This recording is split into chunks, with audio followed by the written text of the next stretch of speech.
Everyone, ಹೇಗಿದ್ದೀರಾ ನೀವೆಲ್ಲರೂ? ನಾನಿವತ್ತು ನನ್ನ ತಂದೆ ಮನೆಗೆ ಬಂದಿದ್ದೇನೆ. ನನ್ನ ತಂದೆ ಮನೆಯ ಗೃಹ ಪ್ರವೇಶ ಆಗಿ ಇವತ್ತಿಗೆ 1 ವರ್ಷ ಆಯಿತು. ಆ ಸವಿನೆನಪಿಗೋಸ್ಕರ ಇವತ್ತು ನಮ್ಮ ಮನೆಯಲ್ಲಿ ಬೆಳಿಗ್ಗೆ ಗಣಹೋಮ ಹಾಗೂ ಸಾಯಂಕಾಲ ದುರ್ಗಾ ಪೂಜೆಯನ್ನು ಹಮ್ಮಿಕೊಂಡಿದ್ದೇವೆ.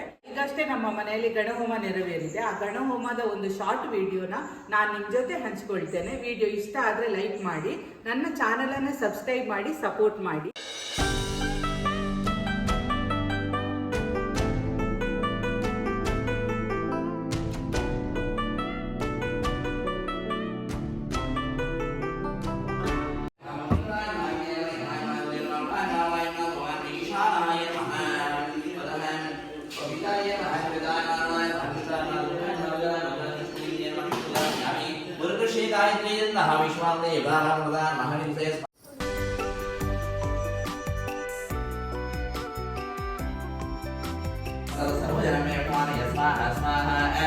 ओम ओम श्रीं ह्रीं क्लीं नमः परमपदये स्वाहा स्वाहा ओम ओम श्रीं ह्रीं क्लीं यदा सारवस्तु पूजकाले मंत्रवन्दाक्या लोपायस्मु पुण्यमान महासंयतने तत्कायेन वाचा मनसेन देवा बुद्ध्यात्मात्मा वदेस्पदकरोमि सकलमस्मै नारायणाय समयानि अनेन आचार्य मुखेन कारयता महाअष्टपञ्चवीर पुण्यवादनसरा महागणपति भवन मंगल तुष्य विश्वमर्षि महागणपति स्वस्ति गमितुडे